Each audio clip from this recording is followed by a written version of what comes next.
Alors je vois de plus en plus de modèles comme ça qui me plaisent dans les pubs et à chaque fois que je clique là-dessus, les gars, je me retrouve sur Shein. Guys, shopping off Shein can no longer be considered embarrassing because what are these prices? Like, call me cheap, call me whatever you want, but this is not the Shein I know. J'en suis sûre et certaine qu'ils vous ont aussi eu. En tout cas, moi, ils m'ont presque eu.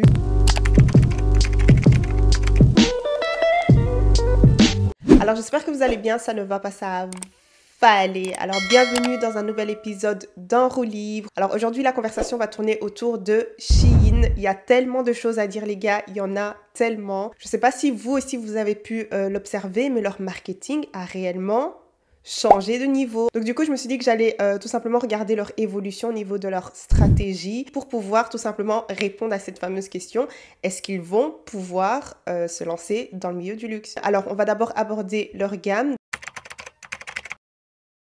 J'ai pu découvrir Shein il y a quand même quelques années. Je faisais même partie des limites premiers influenceurs à devoir collaborer, en tout cas francophones, à devoir collaborer avec Shein. Avant Shein, ça s'appelait même Sheinside. Franchement, au niveau de l'assortiment, au départ, ce n'était absolument pas du tout comme ça. Ça ressemblait un petit peu au site du type Wish. Vous aviez quelques catégories, mais vous aviez énormément de pages. Il fallait vraiment chercher pour pouvoir trouver quelques pièces qui te plaisaient. Au départ, ils faisaient vraiment uniquement de la mode, un petit peu de home, mais pas tellement poussé. Vous voyez, c'était vraiment les quelques trucs de base, vite fait des petits stylos, vite fait des petits carnets. Donc je pourrais dire d'un point de vue marketing, au départ, c'était très centré produit et moins consommateur. Ils observaient un petit peu moins les tendances, etc. Ils calaient vraiment absolument tout. Avec le côté beauté, on a pu retrouver la marque Shiglam. Ça a une bonne réputation, les gars. Je suis quand même étonnée, ça a une très très bonne réputation. Franchement, le blush est pas mal, vraiment pas mal du tout. Je suis choquée. Ma belle-sœur qui me l'a ramené, elle m'a dit je te jure, je parie tout ce que tu veux. Je lui ai dit ouais, c'est une poutre qui fixe quoi. Elle m'a dit Sana, essaie. Shiglam, ils font trop de la sorcellerie. Franchement, je kiffe, mais alors je kiffe de ouf les produits pour le teint. Niveau teint, je crois que c'est la meilleure marque de produits pas chers que je teste. And this is not even with powder yet. And for $9.49, it's a win for me. Il y a des gens qui ont incorporé ça tout simplement dans leur make-up routine. Et même le côté capillaire, donc je dirais plus perruque, c'est super bien développé, très très bonne réputation dans le sens où on avait des pépés avant, mais c'était vraiment des petites postiches vite fait, synthétiques, que personne n'achète forcément. Mais là, ils ont carrément ramené le vrai marché des pépés, des perruques et encore une fois, beaucoup de positifs. Donc comme dans toute entreprise, bien sûr, il y aura à chaque fois quelques personnes qui vont se plaindre de quelques expériences négatives ou de produits qui n'ont pas forcément fonctionné pour eux. Mais en tout cas, en général, les avis sont plutôt positifs. Alors la raison pour laquelle ils ont gagné autant de place, je dirais, dans le marché, j'ai l'impression que les gens prennent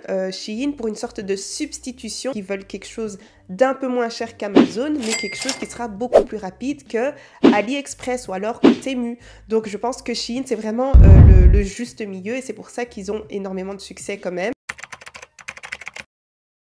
Alors au niveau du marketing, c'est clairement le jour et la nuit. On voit clairement une grande différence. Vous voyez, quand on dit il faut s'adapter avec son temps, c'est ce que Shein a fait, littéralement. Ils se sont adaptés avec leur temps, ils se sont digitalisés un petit peu plus, se sont lancés à l'international. Et donc quand vous voyez le .fr, pour une certaine raison, j'ai l'impression que c'est psychologique, vous avez plus tendance à donner votre confiance un peu plus facilement parce que vous vous dites ok, c'est pas .com, ça ne vient pas de je ne sais où, etc. Ça doit être proche et en plus même au niveau du service client, ben il y a moyen de discuter en français, etc. Enfin voilà, même au niveau des gammes de produits, vous avez une segmentation beaucoup plus prononcée, vous avez une sorte d'harmonie, c'est-à-dire que tu vas pas retrouver un look qui sort complètement, bon il y a différents looks, hein, mais je veux dire il n'y a pas de look qui sort complètement de l'image. Ils ont carrément commencé à faire des défilés juste pour vous montrer à quel point ils veulent complètement changer l'image. Vous voyez ce qu'ils ont trouvé, le fameux budget, les gars.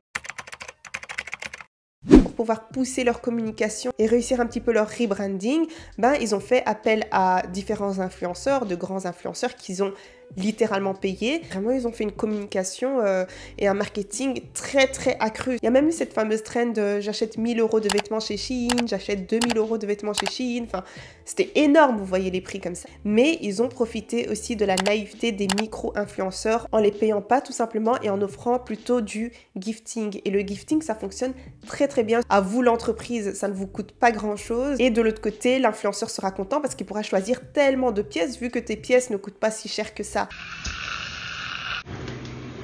Mais à l'époque, c'était vite fait un petit peu innocent jusqu'à ce que ça prenne d'énormes proportions. Je dirais que c'était vraiment une époque dans le blogging qui malheureusement a fait énormément de mal.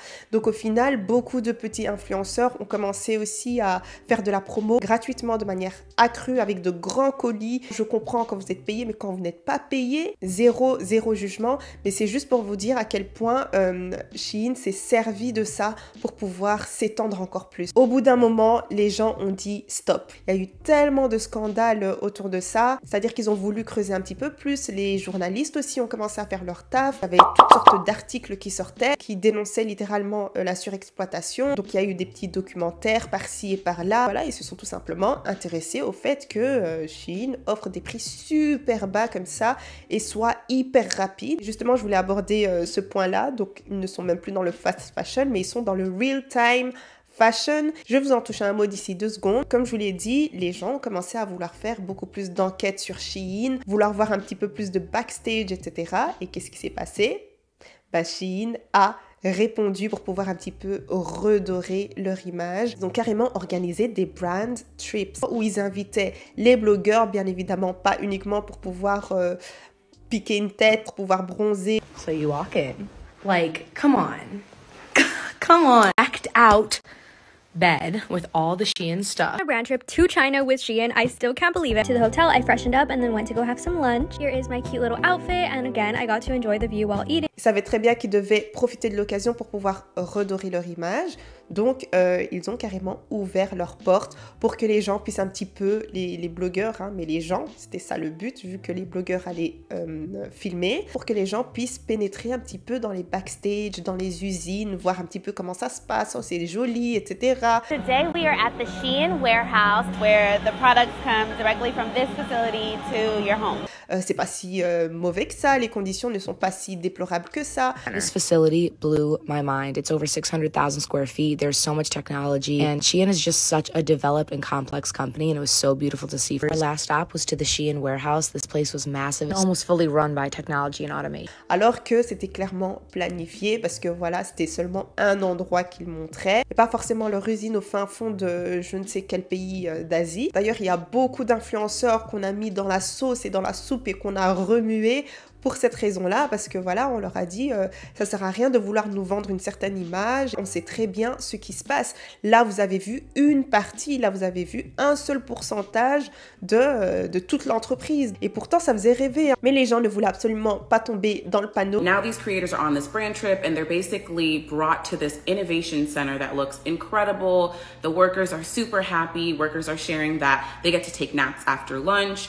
And basically what it looks like is this is a PR stunt for Shein. Let me tell you, that was a total PR stunt. We all know all the conditions that Shein workers work under. We know the pollution that happens with Shein. We know their business model is based very much on the Zara model of producing as much as possible for the lowest cost as possible. So... Franchement, quand je regarde, ils étaient plutôt bien partis, mais avec toutes les choses négatives qui tournaient autour de leur marque, ben, c'était juste impossible en fait. Le nombre de vols de projets de petits créateurs, c'est... Au bout d'un moment, il faut te remettre en question. Mais eux, c'était littéralement toutes les 2 semaines qu'il y avait un nouveau cas. Oh, Shein m'a volé mon design, Shein m'a volé ci, oh, regardez à quel point c'est similaire, Shein m'a volé ma photo, etc. Au bout d'un moment, il y a plus rien à faire. Au-delà même de se partager les photos, ok, je veux bien, tu vois, ils se partagent tous les photos entre AliExpress, etc., etc., parce que personne ne veut faire les photos apparemment. C'est même plus que déloyal, là. C'est de l'abus. C'est-à-dire qu'ils vont même pas mettre des prix... que peut-être Zara mettrait. Non, ils vont exagérer. La personne, elle a passé énormément de temps là-dessus. Elle a peut-être dépensé énormément d'argent là-dessus. Et toi, tu prends son design en 2-2. Tu le fais en je ne sais combien d'exemplaires et tu le vends à limite 50 cents. mais c'est dégueulasse. Et je veux bien un seul cas, 2, 3, 4, 5, mais il y en a tellement, c'est de trop. Et en plus de ça, pour pouvoir parler pour moi aussi, parce que je suis fatiguée, les nerfs sont tendus, moi, je me suis retrouvée un matin, comme ça, sur Shein, dans les pubs, etc., parce que ma robe était une robe qu'ils avaient répliquée. Alors que ma robe ne venait pas de là, ma robe venait de chez Naked. Et ils ont décidé de prendre la photo et ils en font des pubs. Personne ne m'a demandé quoi que ce soit. Et là, je suis en train de tourner, s'il vous plaît. Je sais pas ce que je peux faire. Je suis vraiment dépassée, en fait. Et j'espère qu'ils vont retirer ça. Mais moi, je vais clairement les traîner en justice parce que au bout d'un moment, c'est bon. Je veux bien 1 jour, 2 jours. Je me suis dit, ah, c'est pas grave, tant pis. Au final, voilà, même sur AliExpress, on vole la tête des gens, tu vois. Mais là, c'est juste de trop. Ils sont partis pour une campagne de, je sais pas moi, 2 mois limite. Et je pense qu'ils ont fait énormément de ventes pour cette robe-là. J'en suis sûre et certaine. Parce qu'en fait, vous voyez, vous faites une sorte d'A/B testing. Je sais pas si...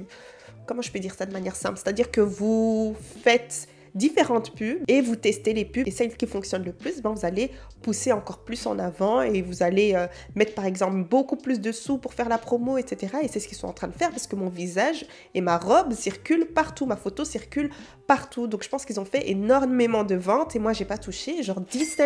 J'ai dû faire un communiqué mais il y a encore ta photo est là, ta photo est là. Je me suis dit en vérité, faut que je leur dise genre stop, tu vois quoi. J'ai pas envie que mon nom Tiny Brown soit associé. J'ai pu travailler avec eux à l'époque, je l'ai dit, hein, j'ai pu travailler avec eux à l'époque, mais là c'est terminé pour diverses raisons que je vais pas étaler ici parce que voilà. Je veux bien comprendre le fait qu'il faut être compétitif hein, dans le milieu parce que sans compétition, sans concurrence, le marché ne tourne pas. Mais là, ils en ont juste abusé. Franchement, quand on regarde Zara, c'est ce qu'ils font un petit peu. Ils shippent un petit peu par-ci, un petit peu par-là. Des fois, ils essayent de revisiter le truc. Mais ils sont toujours là, tu vois. Malgré qu'ils aient des cas par-ci et par-là, leur image n'est pas si sale que ça. Les gens continuent quand même à consommer du Zara sans pour autant en avoir forcément honte, comme ils ont forcément honte, par exemple, de dire que c'est du Shein. Bien sûr que Zara n'a pas les mains propres, absolument pas. On sait tous pourquoi. Je ne peux pas mentionner ça ici, mais voilà. Ils sont aussi dans la liste de marques à bannir. Donc, il y a de plus en plus de monde qui arrive à mettre Zara de côté. Mais Zara est toujours là. Mais je pense que les gens ont tellement adopté la marque et ça fait tellement partie de leur quotidien qu'ils ont un petit peu de mal, tout simplement. Il y a des gens qui se disent, non, moi, je reste ferme sur ça. Je ne veux pas les soutenir. Je tire mon chapeau à ce genre de personnes-là. Moi, je suis pas forcément une grosse consommatrice de Zara, mais ouais, j'ai quelques pièces par-ci, par-là, mais c'est pas le premier magasin vers lequel je vais aller. Hein. Mais aucun jugement. Tout ça pour dire tout simplement qu'il y a des personnes qui ont barré Zara, mais Zara continue à rester debout. Aujourd'hui, Shein, c'est vraiment utilisé limite comme une insulte. C'est utilisé comme Wish. C'est-à-dire que, je sais pas, tu veux dire que quelque chose est de mauvaise qualité, ah, t'as acheté ça chez Shein. Juste pour vous dire à quel point leur image est littéralement dégradée. Je sais même pas comment est-ce qu'ils vont faire pour pouvoir se relever de ça. Ils ont tout essayé. Ils ont tout essayé. Alors comme je vous l'ai dit, il y a quelque chose de très interpellant avec Shein, c'est qu'ils font carrément du real-time fashion. Même pas du fast fashion. Le fast fashion, je dirais que c'est peut-être Zara, H&M, etc. Toutes les semaines, ils ont des nouveaux modèles, ok. Mais Shein, tous les jours, apparemment, c'est ce qui est dit, hein. Tous les jours, il y a de nouveaux modèles. Donc c'est pour ça que je dis du real-time fashion. Il y a quelque chose qui est tendance, le lendemain, c'est sur Shein à 9h. Il doit y avoir des personnes, c'est une hypothèse, hein, mais il doit y avoir des personnes, genre, calées sur leur PC comme ça, à devoir voir c'est quoi la prochaine trend. Et directement, ils lancent la machine. Ils n'ont pas 10 millions de personnes qui travaillent dans une même usine. One worker clocked in for work at 8 a.m. and said he wouldn't be leaving until 3 a.m. Literally not possible to sell clothes for $2 and make it $100 billion profit without exploiting workers. Guys, shopping off Shein can no longer be considered embarrassing because what are these prices? Like, call me cheap, call me whatever you want, but this is not the Shein I know. Et pourquoi est-ce que je vous pose la question aujourd'hui de savoir si Shein va se lancer dans le luxe? Ben, c'est tout simplement les modèles de vêtements, le modèle de communication. Ils essayent d'élever un petit peu plus le niveau. Ils mettent même des vêtements premium et tout, et ça attire l'œil. Hein. Des modèles un petit peu plus classiques, un petit peu plus... Massimo Dutti, tu vois, littéralement. Tout, même au niveau du modèle, c'est tellement joli. Ils font même des pubs très très ciblées. Même moi, je tombe sur ces fameuses pubs. Avant, Shein avait la marque, tout simplement, notée sur leurs images, tu vois. Et là, tu savais directement que c'était du Shein. Là, je pense que pour une certaine raison, voilà, ils ont supprimé ça. Je pense que c'est clairement stratégique et donc du coup, tu peux pas savoir que c'est du Shein à moins d'appuyer dessus ou de voir vraiment la photo du profil. Le nombre de fois que je n'ai pas été attrapée, les gars, mais à chaque fois que je clique et que je vois que ça me mène sur la page de Shein, j'ai une colère dans mon cœur, j'ai une grande colère et je quitte la page. Ils essayent de taper un petit peu dans le luxe abordable. Je pense que c'est trop tard, c'est juste trop tard. S'ils veulent un jour changer leur positionnement et commencer à mettre des prix beaucoup plus élevés, ça va pas fonctionner. Peu importe ce qu'ils feront par la suite, je ne pense pas qu'ils vont réussir à redorer leur image, créer une autre marque avec d'autres valeurs, vraiment un bon branding en fer. Parce que là, si les gens continuent à consommer du Shein, c'est uniquement pour leur prix, mais sinon, il n'y a aucune autre raison. Prenez vos responsabilités, essayez de mettre le consommateur au centre, il faut vous justifier. Et là, je pense que ça pourrait fonctionner. Quand tu vends un produit de luxe, en fait, ce que les gens achètent, c'est vraiment l'image.